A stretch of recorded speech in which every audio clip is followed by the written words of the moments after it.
ಓಂ ಶ್ರೀ ಗುರು ಬಸವಲಿಂಗಾಯ ನಮಃ. ಸರ್ವರಿಗೂ ಶರಣು ಶರಣಾರ್ಥಿ. ಬುರುಕುಟಿಯ ಹಿಡಿದು ನಿಟಿಲ ನೇತ್ರನ ಬೆರೆದಳು ಅಕ್ಕ ಮಹಾದೇವಿ. ಶಿಖಾಚಕ್ರವಿಡಿದು ಶಿವನಾದಳು. ಶಿವನಾದಳು ಏನು? ಶಿಖಾಚಕ್ರವಿಡಿದು ಶಿವನ ಬೆರೆದಳು ಅಕ್ಕನಾಗಾಯಿ. ಪಶ್ಚಿಮ ಚಕ್ರವಿಡಿದು ಪರಮನಾದಳು ಕೂಡಲ ಸಂಗಮ ದೇವರ ಮರುಳು ಮಗಳು ನೀಲಲೋಚನೆ ಚನ್ನಬಸವಣ್ಣ. ಇದು ಬಸವಣ್ಣನವರ ಒಂದು ಅಪರೂಪದ ವಚನ. ಬಹಳ ಜನಕ್ಕೆ ಈ ವಚನ ಗೊತ್ತಿಲ್ಲ. ಬಹಳ ಜನ ಈ ವಚನ ಓದಿದ್ರು ಗಮನಿಸಿಲ್ಲ. ಇದೊಂದು ಐತಿಹಾಸಿಕ ಮತ್ತು ಆಧ್ಯಾತ್ಮಿಕ ಅದ್ಭುತ ವಚನ. ಇದು 3 ಜನರನ್ನ ಕುರಿತಾಗಿ ಬಸವಣ್ಣನವರು ಈ ವಚನದಲ್ಲಿ ಮಾತಾಡಿದ್ದಾರೆ. ಚನ್ನಬಸವಣ್ಣನವರಿಗೆ ತಿಳಿಸಿದ್ದಾರೆ. ಯಾವುದೋ ಸಂದರ್ಭದಲ್ಲಿ ಸಾಧನೆ ಬಗ್ಗೆ ಚರ್ಚೆ ಮಾಡ್ತಾ ಮಾಡ್ತಾ ಅವರು ಏರಿದ ಮಟ್ಟವನ್ನ ಬಸವಣ್ಣನವರು ತಿಳಿಸ್ತಾರೆ. ಬೃಕುಟಿಯ ಹಿಡಿದು ನಿಟಿಲ ನಯನನ ಬೆರೆದಳು ಅಕ್ಕ ಮಹಾದೇವಿ. ಬೃಕುಟಿ ಅಂತಂದ್ರೆ ಇದು ಅಂದ್ರೆ ಆಜ್ಞಾಚಕ್ರ ಏನಿದೆ, ತ್ರಿಕೂಟ ಪರ್ವತ ಅಂತ ಕರೀತಾರೆ. ಮೂಗಿನ ತುದಿ ಅಂತ ಕರೀತಾರೆ. ಬಹಳ ಅದ್ಭುತವಾದಂತಹ ಸಂಗತಿಯನ್ನ ಪರಮಹಂಸ ಯೋಗಾನಂದರು ಅವ್ರ ಗುರುಗಳು ಹೇಳಿದ್ದನ್ನ ತಮ್ಮ ಪುಸ್ತಕದಲ್ಲಿ ಪ್ರಸ್ತಾಪ ಮಾಡ್ತಾರೆ. ಮೂಗಿನ ತುದಿ ಅಂದ ಕೂಡಲೇ ಎಲ್ಲರೂ ಇಲ್ಲಿ ಭಾವಿಸ್ಕೊಂಡು ದೃಷ್ಟಿಯನ್ನ ಇಲ್ಲಿಡಕ್ ಪ್ರಯತ್ನ ಪಡ್ತಾರೆ, ಮೆಳ್ಳಗಣ್ಣು ಮಾಡಿಕೊಂಡು. ಅದು ಮೂಗಿನ ತುದಿ ಅಲ್ಲ ಅಂತಾರ. ಮೂಗಿನ ತುದಿ ಅಂದ್ರೆ ಇದು ಅಂದ್ರೆ ಬುಡ ಪ್ರಾರಂಭ ಆಗುತ್ತಲ್ಲ ಮೂಗು, ಅಲ್ಲಿಂದ ಪ್ರಾರಂಭ ತಿಳ್ಕೊಬೇಕಾಗಿತ್ತು. ಅದು ಬಿಟ್ಬಿಟ್ಟು ಇದನ್ನೇ ಮೂಗಿನ ತುದಿ ಅಂತ ಭಾವಿಸ್ಕೊಂಡು ಯಾಕೆ ಕಷ್ಟಪಡ್ತಾರೋ ಅಂತ ಅವ್ರ ಗುರುಗಳು ತಮಾಷೆ ಮಾಡ್ತಾರೆ. ಅದು ನಿಜ. ಅಂದ್ರೆ ಈ ತ್ರಿಕೂಟ ಅಂದ್ರೆ ಏನು ಈಡ, ಪಿಂಗಳ ಮತ್ತು ಸುಷುಮ್ನ ನಾಡಿಗಳು, ಸೂರ್ಯ, ಚಂದ್ರ, ಸುಷುಮ್ನ ನಾಡಿ, 3 ನಾಡಿಗಳು ಸೇರ್ತಕ್ಕಂಥ ಪ್ರದೇಶ ಇದು. 2 ಕಣ್ಣುಗಳು ಮತ್ತು ಮೂಗಿನ ಪ್ರಾರಂಭ. ಇದಕ್ಕೆ ತ್ರಿಕೂಟ ಪರ್ವತ, ತ್ರಿಕೂಟ ಗಿರಿ ಅಂತರಂಗದಲ್ಲಿರ್ತಕ್ಕಂಥದ್ದು ಅಂತ ಹೇಳ್ತಾರೆ. ಬೃಕುಟಿ ಅಂತಲೂ ಹೇಳ್ತಾರೆ, ಭ್ರೂ ಮಧ್ಯ ಅಂತ ಹೇಳ್ತಾರೆ. ಅಂದ್ರೆ ಈ ಪ್ರದೇಶ. ಆಮೇಲೆ ಪ್ರಾತಿಭಾ ಚಕ್ಷು, 3ನೆಯ ಕಣ್ಣು, ಫಾಲನೇತ್ರ, ಫಾಲಾಕ್ಷ ಅಂತ ಎಲ್ಲ ಹೇಳ್ತಾರಲ್ಲ, ಅದು ಇರ್ತಕ್ಕಂಥದ್ದು ಇಲ್ಲೇನೆ. ಅಲ್ಲಿ ಅಂದ್ರೆ ಕೆಲವರಿಗೆ ಒಬ್ಬೊಬ್ಬರಿಗೆ ಒಂದೊಂದು ಚಕ್ರದ ಸಿದ್ಧಿ ಬೇಗ ಬೇಗ ಆಗುತ್ತೆ. ಈ ಚಕ್ರವನ್ನ ಸಿದ್ಧಿಸಿಕೊಂಡಂಥವ್ರು ಅಕ್ಕ ಮಹಾದೇವಿ. ಬುರುಕುಟಿಯ ಹಿಡಿದು ನಿಟಿಲ ನಯನ, ನಿಟಿಲ ಅಂದ್ರೆ ಇದೇನೆ ಹಣೆಯ ಕಣ್ಣು, ನಿಟಿಲ ನಯನನ ಬೆರೆದಳು ಅಕ್ಕ ಮಹಾದೇವಿ. ಶಿಖಾಚಕ್ರವಿಡಿದು ಶಿವನ ಬೆರೆದಳು ಅಕ್ಕ ನಾಗಾಯಿ. ಶಿಖಾಚಕ್ರ ಅಂದ್ರೆ ಇಲ್ಲಿ ಎಡಭಾಗದಲ್ಲಿ ಅಥವಾ ಇಲ್ಲಿ ಮಧ್ಯದಲ್ಲಿ ಶಿಖೆ ಅಂತ ಬಿಡ್ತಾರಲ್ಲ ಅದು. ಈ ಎಡಭಾಗದಲ್ಲಿರೋದು ಪಶ್ಚಿಮ ಚಕ್ರ. ಇಲ್ಲಿ ನೆತ್ತಿಯಲ್ಲಿ ಶಿಖಾಚಕ್ರ ಅಂತ ಹೇಳಿ ಪ್ರಾಯಶಃ ಶರಣರು ಬಿಟ್ರೆ ಈ 3 ಚಕ್ರಗಳು, ಶಿಖಾಚಕ್ರ, ಪಶ್ಚಿಮ ಚಕ್ರ ಮತ್ತು ಅಣುಚಕ್ರ ಅಂತ ಇನ್ನೊಂದು ಬರುತ್ತೆ. ಈ 3 ಚಕ್ರಗಳನ್ನ ಬೇರೆಯವರು ಯಾರು ಪ್ರಸ್ತಾಪ ಮಾಡ್ದಂಗೆ ಕಾಣಿಸೋದಿಲ್ಲ. ಉಪನಿಷತ್ತುಗಳಲ್ಲಾಗಲಿ ಮತ್ತು ಬೇರೆ ಬೇರೆ ಯೋಗ ಪದ್ಧತಿಗಳಲ್ಲಿ ಬೃಕುಟಿ ಮತ್ತು ಸಹಸ್ರಾರ ಚಕ್ರದವರೆಗೂ ಮಾತಾಡ್ತಾರಲ್ಲ. ಸಹಸ್ರಾರ ಇಲ್ಲಿ ಬ್ರಹ್ಮರಂಧ್ರ, ನೆತ್ತಿ, ಇಲ್ಲಿವರೆಗೂ ಮಾತನಾಡ್ತಾರೆ. ಇಲ್ಲಿವರೆಗೂ ಸಿದ್ಧಿ ಪಡ್ಕೊಂಡಿರ್ತಕ್ಕಂಥದ್ದನ್ನು ನಾವು ಕೇಳ್ತೀವಿ. ಆದರೆ ಶಿಖಾಚಕ್ರ, ಪಶ್ಚಿಮ ಚಕ್ರ ಮತ್ತು ಅಣುಚಕ್ರ ಈ 3 ಬಗ್ಗೆ ಬಹಳ ಜನ ಮಾತಾಡಲ್ಲ. ಶರಣರಲ್ಲಿ ಮಾತನಾಡ್ತಾರೆ.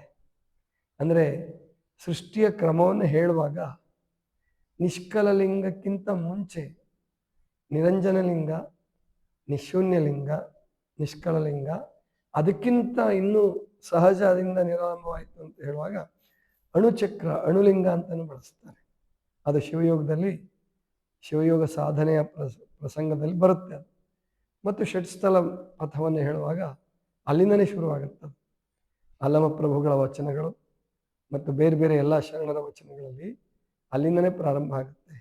ಸಹಜದಿಂದ ನಿರಾಳಂಬವಾಯಿತು, ನಿರಾಳಂಬದಿಂದ ನಿರಾಳವಾಯಿತು, ನಿರಾಳದಿಂದ ನಿರವಯವಾಯಿತು, ನಿರವಯವದಿಂದ ಆದಿಯಾಯಿತು. ಇಲ್ಲಿ ತನಕ ಬರ್ತಾರೆ. ಆದಿ ಅಂದರೆ ಇಲ್ಲಿಗೆ ಮಹಾಲಿಂಗ. ಅಂದರೆ ಈ ಚಕ್ರಗಳು 3 ಚಕ್ರಗಳೇನಿದ್ದಾವೆ, ಶಿಖಾಚಕ್ರ, ಪಶ್ಚಿಮ ಚಕ್ರ ಮತ್ತು ಅಣುಚಕ್ರ, ಇದು ಬಹಳ ವಿಶೇಷವಾಗಿ ಬರ್ತಕ್ಕಂಥದ್ದು ಶರಣರ ವಚನಗಳಲ್ಲಿ ಮಾತ್ರ, ಶಿವಯೋಗದಲ್ಲಿ ಮಾತ್ರ. ಅದನ್ನು 3 ಜನ ಮಹಿಳೆಯರು, ಇದು ಬಹಳ ಮುಖ್ಯ. ಮಹಿಳೆಯರು ಅಂದರೆ ಶೂದ್ರರು ಅಂದರೆ ರಜಸ್ವಲೆ ಆಗ್ತಾರೆ, ಮುಟ್ಟಾಗ್ತಾರೆ ಅಂತ ಮಹಿಳಾ ಜನಾಂಗವನ್ನೇ ಶೋಷಣೆ ಮಾಡಿದಂತಹ ದೇಶದಲ್ಲಿ ಮತ್ತು ದೂರ ಇಟ್ಟಂಥ, ಧರ್ಮದಿಂದ ದೂರ ಇಟ್ಟಂಥ ಅನೇಕ ಪ್ರಸಂಗಗಳಲ್ಲಿ, ಮತ್ತು ಮಹಿಳೆಗೆ ಮುಕ್ತಿಯೇ ಇಲ್ಲ ಅಂತ ಒಂದು ಧರ್ಮ ಹೇಳುವಾಗ ಆಕೆ ಗಂಡಾಗಿ ಹುಟ್ಟಿಯೇ ಮುಕ್ತಿ ಪಡಿಬೇಕು, ಪುರುಷನ ಸೇವೆ ಮಾಡಿ ಅಂತ ಹೇಳುವಾಗ, ಇಲ್ಲ ಮಹಿಳೆಗೆ ಅವಕಾಶ ಕೊಟ್ಟರೆ, ಮಹಿಳೆ ಅಂದರೆ ಇಲ್ಲಿ ಎಲ್ಲರೂ ಅಂತಲ್ಲ, ಸಾಮೂಹಿಕವಾಗಿ ಮಾಡಬೇಕು ಅಂತಿಲ್ಲ, ಆದರೆ ಅದಕ್ಕೋಸ್ಕರ ಮಹಿಳೆಯರನ್ನು ಸಾಮೂಹಿಕವಾಗಿ ದೂರ ಮಾಡೋದು ಅಥವಾ ಅವ್ರನ್ನ ರಜಸ್ವಲೆಯರು ಅಂತ ಹೇಳಿ ಧರ್ಮದ ಕ್ಷೇತ್ರದಲ್ಲಿ ಸೇರಿಸದೇ ಇರ್ತಕ್ಕಂಥದ್ದು, ಅದು ಮಹಿಳಾ ಸಾಧಕರಿಗೆ ಮಾಡುವ ಅನ್ಯಾಯ. ಆದ್ದರಿಂದ ಇಲ್ಲಿ ನಾವು ತಿಳ್ಕೊಬೇಕಾದ್ದು 3 ಜನರ ಹೆಸರನ್ನು ಹೇಳ್ತಾರಲ್ಲ.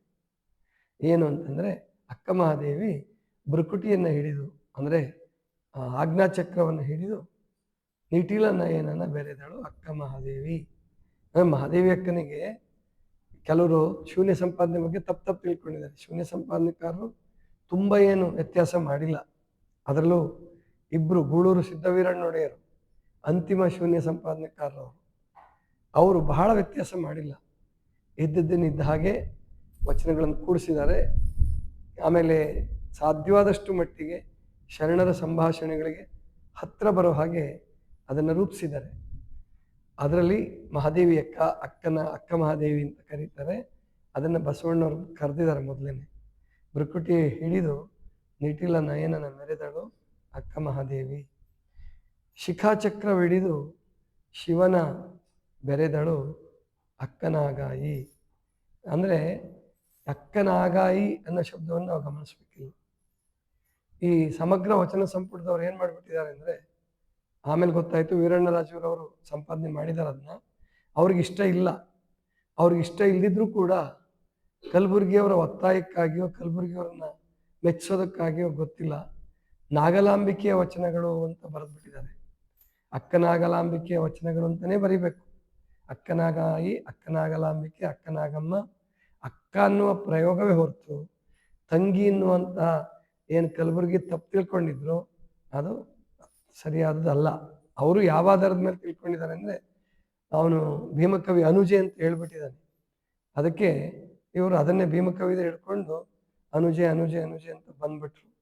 ಭೀಮಕವಿ ಹೇಳಿದ ಮುಖ್ಯನೋ ನಮಗೆ ಬಸವಣ್ಣವ್ರು ಹೇಳಿದ ಮುಖ್ಯನೋ? ಬಸವಣ್ಣವರು ಒಡನಾಟ ಮಾಡಿ ಅಕ್ಕನಿಗೆ ದೀಕ್ಷೆ ಇಲ್ಲ ಅಂತ, ಮತ್ತೆ ಭೀಮಕವಿನೇ ಹೇಳ್ತಾನೆ ಅಕ್ಕನಿಗೆ ದೀಕ್ಷೆ ಆಗಬೇಕು, ಅಕ್ಕನಿಗೆ ದೀಕ್ಷೆ ಇಲ್ಲದಿದ್ರೆ ನಾನು ದೀಕ್ಷೆ ತಗೊಳ್ಳಲ್ಲ ಅಂತ ಆ ಪ್ರಸಂಗ ಅವನೇ ಹೇಳಿರೋದು. ಅದನ್ನ ನಂಬಕ್ಕೆ ತಯಾರಿಲ್ಲ ಅವರು. ಅಂದರೆ ಎಂಥ ಪೂರ್ವಗ್ರಹ ಪೀಡಿತರಿರ್ತಾರೆ ವಿದ್ವಾಂಸರುಗಳು ಅಂದರೂ ಕೂಡ ಅದಕ್ಕೆ ಅಕ್ಕನಾಗಮ್ಮನ ವಚನಗಳು, ಅಕ್ಕನಾಗಲಾಂಬಿಕೆ ವಚನಗಳು ಅಂತ ಕೊಡೋದು ಬಿಟ್ಟು ನಾಗಲಾಂಬಿಕೆಯ ವಚನಗಳು ಅಂತ ಬರೆದಿದ್ದಾರೆ. ಪುಣ್ಯಕ್ಕೆ ವೀರಣ್ಣರಾಜರವರು ಅದನ್ನು ಸಂಪಾದನೆ ಮಾಡಿ ಪ್ರಸ್ತಾವನೆ ಬರೆಯುವಾಗ ಅವ್ರೇನು ಮಾಡಿದ್ದಾರೆ ಅಂದರೆ, ಅಕ್ಕನಾಗಮ್ಮ ಅನ್ನೋದು ಹೆಚ್ಚು ಜನ ಬಳಸ್ತಿದ್ದಾರೆ ಅಂತ ಅದನ್ನು ಬರೆದಿದ್ದಾರೆ. ಅದನ್ನ ಪರಿಚಯದೊಳಗೆ ಪ್ರಸ್ತಾವನೆ ಒಳಗಡೆ ಬರೆದಿದ್ದಾರೆ. ಅದು ಬರೆದ್ರೆ ಪ್ರಯೋಜನ ಇಲ್ಲ. ನಾಗಲಾಂಬಿಕೆಯ ವಚನಗಳು ಅಂತ ಮಾತ್ರ ಕೊಟ್ಬಿಟ್ಟಿದ್ದಾರೆ.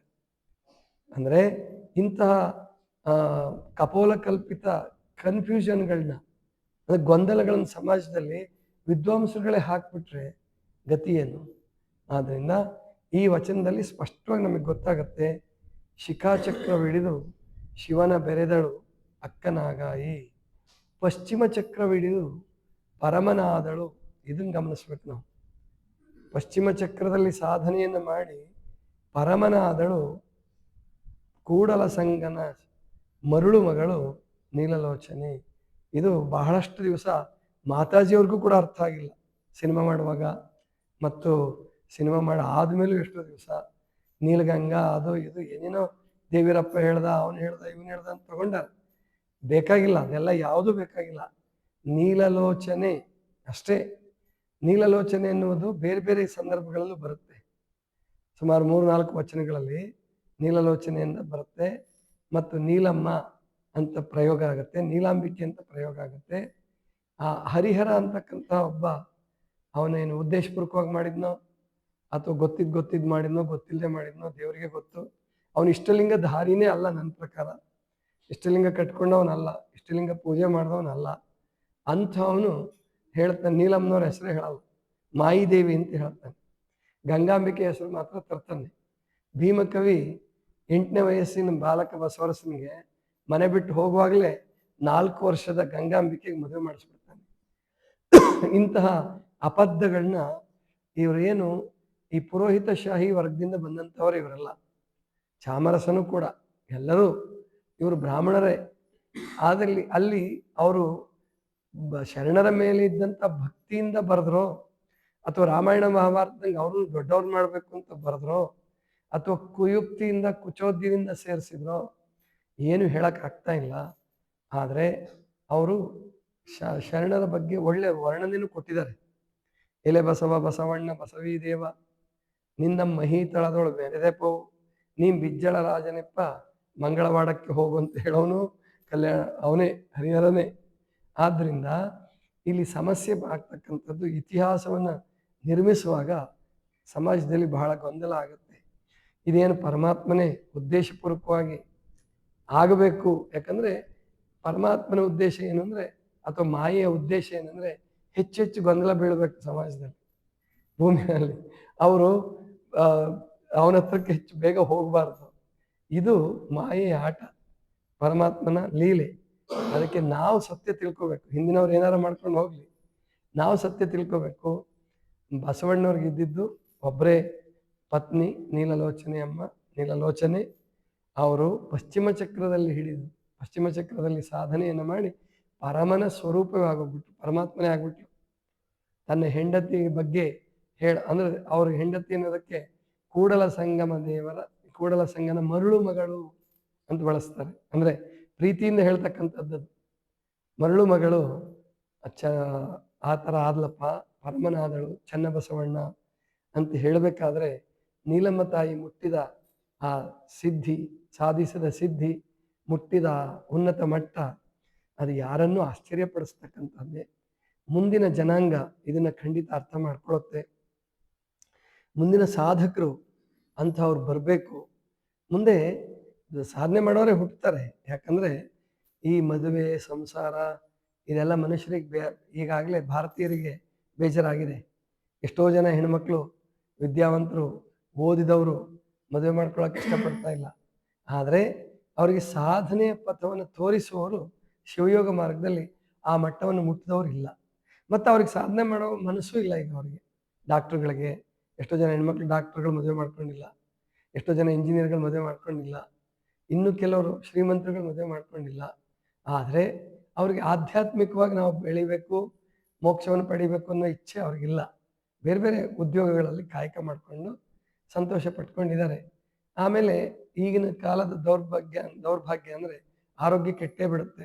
ದಪ್ಪನಾರು ಆಗ್ತಾರೆ, ಇಲ್ಲ ಶುಗರ್ ಆದರೂ ಬರ್ತದೆ, ಇಲ್ಲ ಹಾರ್ಟ್ ಪ್ರಾಬ್ಲಮ್ ಆದರೂ ಬರುತ್ತೆ, ಇಲ್ಲ ಇನ್ನೂ ಸಣ್ಣ ಪುಟ್ಟ ಪ್ರಾಬ್ಲಮ್ಗಳು, ಶಿವಯೋಗಕ್ಕೆ ಅಡ್ಡಿಪಡಿಸ್ತಕ್ಕಂಥ ಆರೋಗ್ಯದ ಸಮಸ್ಯೆಗಳು ವಯಸ್ಸಾದ ಮೇಲೆ ಬರ್ತಾ ಹೋಗ್ತವೆ. 40 ವರ್ಷ 45 ವರ್ಷದ ಮೇಲೆ ಬ್ರಹ್ಮಕುಮಾರಿಯರು ಆಗಿರೋರ್ನು ನಾನು ಗಮನಿಸ್ತಾ ಇದ್ದೀನಿ. ಅವರು ಆರೋಗ್ಯದ ಸಮಸ್ಯೆಯಿಂದ ಯೋಗ ಸಾಧನೆ ಮಾಡೋಕ್ಕೆ ತುಂಬ ಜನರಿಗೆ ಸಾಧ್ಯ ಆಗ್ತಾ ಇಲ್ಲ. ಆ ಬೆಳಗ್ಗೆ 4 ಗಂಟೆಯಿಂದ 6 ಗಂಟೆವರೆಗೆ ಕೂತ್ಕೊಳ್ಳೋದನ್ನೇ ಧ್ಯಾನ ಅನ್ಕೊಂಡ್ಬಿಡ್ತಾರೆ. ಅದು ಎಷ್ಟೋ ಜನ ಕೂತ್ಕೊಂಡು ನಿದ್ದೆ ಮಾಡೋದು ಪ್ರಾಕ್ಟೀಸ್ ಮಾಡಿಬಿಡ್ತಾರೆ. ಬಹಳ ಧ್ಯಾನ ಪದ್ಧತಿಗಳಲ್ಲಿ ಮೋಸ ಹೋಗ್ತಿರೋದಿಲ್ಲೇನೆ, ನಿದ್ದೆನೇ ಮಾಡ್ತಿರ್ತಾರೆ. ಕೆಲವ್ರದಂತೂ ತಲೆ ಪೂರ ಹಿಂಗೆ ಬಾಗ್ಬಿಟ್ಟಿರುತ್ತೆ. ಆದರೂ ಅವ್ರಿಗೆ ಅವ್ರು ಹೇಳ್ತಾರೆ, ಇವ್ರಿಗೆ ಹೇಳ್ತಾರೆ, ಇವತ್ತು ಬಹಳ ಆನಂದ ಆಯ್ತು, ಬಹಳ ಆನಂದ ಆಯ್ತು, ನಮ್ಮ ಜೀವನದಲ್ಲಿ ಬಹಳ ಪರಿವರ್ತನೆ ಆಗಿದೆ. ಇನ್ನು ಗುಳಿಗೆನೇ ಬಿಟ್ಟಿಲ್ಲ ಅವರು, ಆದರೆ ಹೇಳೋದು ಮಾತ್ರ ಬಹಳ ಆನಂದ ಆಯ್ತು, ಬಹಳ ನಿದ್ದೆ ಮಾಡಿದ್ದವ್ರು ಹೇಳ್ತಾರೆ ಆನಂದ ಆಯ್ತು ಅಂತೇಳಿ. ಅದು ಧ್ಯಾನ ಅಲ್ಲ, ನಮಗೆ ನಾವೇ ಮೋಸ ಮಾಡ್ಕೊತ ಇರ್ತಕ್ಕಂಥದ್ದು ಶಿವಯೋಗದಲ್ಲಿ. ಅದಕ್ಕೆ ನಿದ್ದೆ ಬರಬಾರ್ದು, ಧ್ಯಾನಕ್ಕೆ ಮೋಸ ಹೋಗಬಾರ್ದು ಅಂತಾನೆ ಮೊದಲು ಕಣ್ಣನ್ನು ನಿಲ್ಲಿಸ್ರಿ. ಇಷ್ಟಲಿಂಗದಲ್ಲಿ ಕಣ್ಣನ್ನು ನಿಲ್ಲಿಸಿ, ಆನಂದ ಬಾಷ್ಪಗಳ ಹರಿಲಿ, ಪ್ರಾಣಲಿಂಗ ಸಾಕ್ಷಾತ್ಕಾರ ಆಗಲಿ, ನಿಮ್ಮ ಆಸೆ ಆಮಿಷಗಳು ಬಿದ್ದು ಹೋಗಲಿ. ಬಿದ್ದು ಹೋಗದಿದ್ರೂ ಚಿಂತೆ ಇಲ್ಲ. ಆದರೆ ಧ್ಯಾನದ ಹೆಸರಿನಲ್ಲಿ, ಶಿವಯೋಗದ ಹೆಸರಿನಲ್ಲಿ ಮೋಸಕ್ಕೊಳಗಾಗಿ ನಮಗೆ ನಾವೇ ಮೋಸ ಮಾಡ್ಕೋಬಾರದು. ನಿದ್ರೆಯನ್ನೇ ಸಾಧನೆ ಅಂತ ತಿಳ್ಕೋಬಾರದು. ಮೈ ಮರೆವನ್ನೇ ಧ್ಯಾನ ಅಂತ ತಿಳ್ಕೋಬಾರದು. ಧ್ಯಾನ ಯೋಗ ಸಿದ್ಧಿ ಆಗ್ತಾ ಇದ್ದರೆ ಅವ್ರ ಜೀವನದಲ್ಲಿ ತ್ಯಾಗ, ವೈರಾಗ್ಯ ಎಲ್ಲವೂ ಬರ್ತಾ ಹೋಗುತ್ತೆ, ತನ್ನಿಂತಾನೇ ಬರ್ತಾ ಹೋಗುತ್ತೆ. ಅಂತಹ ಸಿದ್ಧಿಯನ್ನು 3 ಜನ ಪಡೆದಿದ್ದನ್ನು ಈ ವಚನದಲ್ಲಿ ಬಹಳ ಅದ್ಭುತವಾಗಿ ಹೇಳ್ತಾರೆ. ಭೃಕುಟಿಯ ಹಿಡಿದು ನಿಟಿಲ ನಯನನ ಬೆರೆದಳು ಅಕ್ಕ ಮಹಾದೇವಿ, ಶಿಖಾಚಕ್ರವಿಡಿದು ಶಿವನ ಬೆರೆದಳು ಅಕ್ಕ ನಾಗಾಯಿ, ಪಶ್ಚಿಮ ಚಕ್ರವಿಡಿದು ಪರಮನಾದಳು ಕೂಡಲ ಸಂಗನ ಮರುಳು ಮಗಳು ನೀಲ ಲೋಚನೆ ಚನ್ನಬಸವಣ್ಣ. ಚನ್ನಬಸವಣ್ಣವರಿಗೆ, ಚನ್ನಬಸವಣ್ಣವ್ರನ್ನ ಕುರಿತು ಈ ಪ್ರಸಂಗವನ್ನು ಬಸವಣ್ಣವ್ರು ಹೇಳ್ತಾರೆ. ಇದು ಲಿಂಗಾಯತ ಧರ್ಮದ ಇತಿಹಾಸದಲ್ಲಿ ಬಹಳ ಮುಖ್ಯವಾದಂಥ ಪ್ರಸಂಗ. ಈ ವಚನ ತಗೊಂಡೆ ಬರೆದಿದ್ದೀನಿ. ಅಂದರೆ ತ್ರಿಮಾತೆಯರ ವಚನಾಂಕಿತ ಅಂತ ಬರುತ್ತೆ. ಗುರುಮಾತೆ, ಲಿಂಗಮಾತೆ, ಜಂಗಮ ಮಾತೆ ಅಂಥೇಳಿ ವಚನ ಹೃದಯದಲ್ಲಿ ಈ ಅಧ್ಯಾಯ ಇದೆ. ಮತ್ತೆ ತೆಗೆದು ಓದಿ. ಯಾರು ಓದಿದ್ದೀರಾ, ಅರ್ಧಂಬರ್ಧ ಓದಿದ್ದೀರಾ, ಅಥವಾ ಸುಮ್ಮನೆ ಓದಿ ಒಂದು ಸಾರಿ ಕೈ ಬಿಟ್ಟಿದ್ದೀರಾ, ಮತ್ತೆ ಅದನ್ನು ಓದಬೇಕು, ಮನನ ಮಾಡಬೇಕು, ಅದನ್ನು ಪ್ರಸ್ತಾಪ ಮಾಡಬೇಕು. ಭಾಷಣಗಳಲ್ಲಿ, ಪತ್ರಿಕೆಗಳಲ್ಲಿ ಪ್ರಸ್ತಾಪ ಮಾಡಬೇಕು, ಬರಿಬೇಕು ಅದ್ರ ಬಗ್ಗೆ. ಅಂದರೆ ಹೆಚ್ಚು ಜನರಿಗೆ ಗೊತ್ತಾಗುತ್ತೆ. ಭಾಳ ಜನರಿಗೆ ಪುಸ್ತಕ ಓದೋಕ್ಕಾಗಲ್ಲ. ಅದಕ್ಕೆ ನಿಮ್ಮ ಪತ್ರಿಕೆಗಳೇನು ಬರ್ತಾವಲ್ಲ, ಬಸವಕಿರಣ ಇರ್ಬೋದು, ಮಾಸಿಕ ಪತ್ರಿಕೆಗಳು, ಬೇರೆ ಬೇರೆವೆಲ್ಲ, ಅಲ್ಲಿ ಇಂತಹ ಪ್ರಸಂಗಗಳನ್ನು ಉದ್ದೇಶಪೂರ್ವಕವಾಗಿ ಬರಿಬೇಕು. ಅಂದರೆ ಗೊತ್ತಾಗುತ್ತೆ ಜನರಿಗೆ. ಇಲ್ಲದೆ ಹೋದರೆ ಗೊತ್ತಾಗಲ್ಲ. ಇದಿಷ್ಟು ಇವತ್ತಿನ ಚಿಂತನ. ಸರ್ವರಿಗೂ ಶರಣ ಶರಣ.